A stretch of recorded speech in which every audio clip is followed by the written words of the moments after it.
absolute cracking car in today, and a very interesting story behind it. So I'm going to run it by you.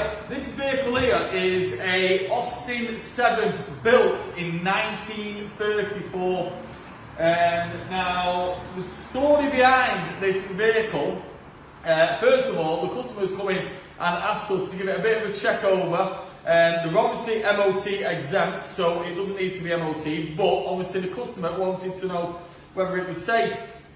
Now, the story behind this vehicle is our customer here, as you can see over here, David Wallace, who is 83 years of age, and his wife, for the last 5 years, has been suffering with Alzheimer's.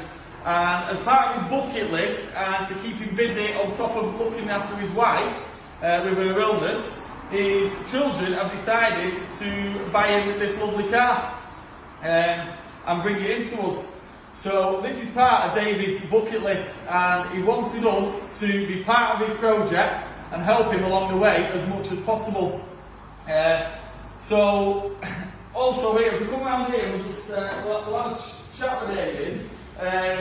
Apparently this vehicle, if I'm right in saying, is 2 years and 2 days older than you. Yes. Is that right? That's right, yeah. Wow, so 1934 this was built, and it's 2 years and 2 days older than David. And this is his bucket list project, which us here at Birdall Lane Service Station are going to help him with as much as possible along the way. Now, his intentions with this vehicle, if we come around here, we'll still have a look around it, is to, believe it or not, we'll come around here to the engine. What he's going to do, you might not believe this, but he's going to remove the engine from the engine bay here and put an electric motor in it and change it from a petrol engine to an electric car. And he's going to do this himself at home in his garage with our guidance. We've obviously got the masks on in place due to David's age. We just want to make sure that everybody's safe here. I'll just make sure I mention that. So yeah, we're gonna take you for a look around the car and show you a few nice features on it that we've noticed. So in 1934, indicators were probably just coming around. So am I right in saying that, David? Yeah. And the first indicators, now they're not working properly at the moment, these. But believe it or not, if you weren't the indicator switch, that was your indicator. So that would stick out, and that would let the person know that you were turning either right or left on the other side. So very interesting feature. Now, as you can see, the wheels are very thin. They're made of spokes, very thin tyres. They are a very, very basic car. Does the hood, it's got a hood on it as well, hasn't it? Yeah. To come over the back. Now, if we move around the front here, now it's got electric ignition on this, hasn't it? Is that? Sorry, let me just turn that on.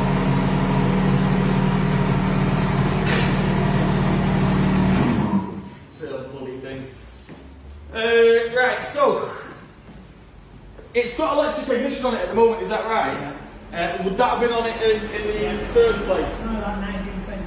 1925, yeah. So they must have made these earlier, and that's why it's got the wind-up engine, yeah. So to get it started before the electric ignition, you'd have to wind this handle up and get it going. And if I'm right in saying, then a couple of these used to kick back and maybe break people's arms and stuff like that. So yeah, or you'd get a bit of a rash on your hand. So quite a dangerous way to start the vehicle, but obviously back in 1934, that was the only way. You know, so very interesting. Not like us these days with push button starts and big exhausts and popping and banging and whatever else. So yeah, that was another thing I was going to show you. So just in case you didn't know, here is a RAC badge. Very interesting. If you see old cars with these on, what this was to let you know whether you was a member of the RAC. Obviously with modern technology now, they've got computers where they store your data and stuff like that. They obviously didn't have that. And that is the reason why they put the RAC badge on there, to let you know that you was a member of the RAC. So yeah, let's come around here and have a look inside the car. Now, as you can see, what I've noticed straight away is there's no seat belts. Very basic, you know. you just sit in the seat. I don't think health and safety was at its prime in 1934. So yeah, but it looks like there's plenty of room in the back here. You know, if you'd have got the kids in and stuff like that, I presume there's a bit that folds down at the back here. Was this for maybe a picnic basket or something like that?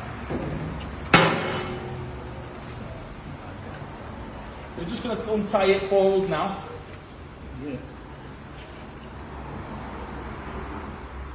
That's it, you nearly got it, yeah.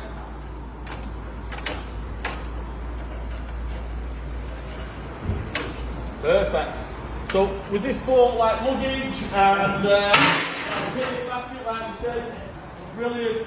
So you can imagine back in the day, you'd be sat in with your wife, driving the car, children in the back, picnic basket on the back. To be honest, I'm getting quite excited talking about it. I think me and you, Dave, might go for a little bit of a picnic this afternoon, if you'd like. So yeah, what a wicked car. Now I'm going to tell you a little bit of a story about this gentleman, which is nothing to do with the garage. But I got talking to, come around there a little bit, Ryan. I got talking to David a couple of years ago, and we both like travelling around the world and stuff like this.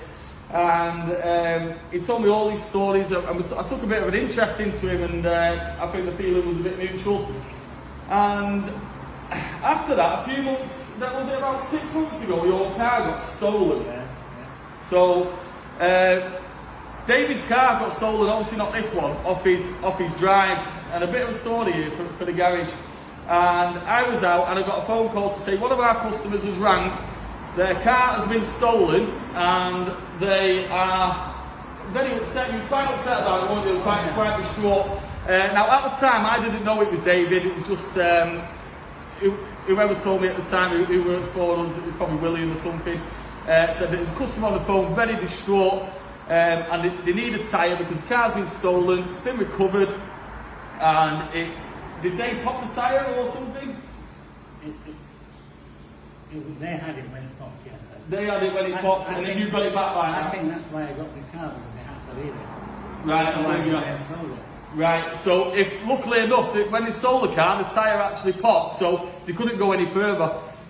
So he got the car back, and we got this call. I didn't know who it was, but out of the goodness of my heart, the fact that somebody told us that one of our customers was very distraught, I decided to buy a tyre, get it down here, and do it completely free of charge, just to help somebody out, which we did, didn't we? And it cheered me up as well. And it cheered him up, and absolutely made his day. I remember rightly, and I was so glad that when you turned up, because I didn't know who it was at the time, and it was David here, which I really, really like through previous conversations.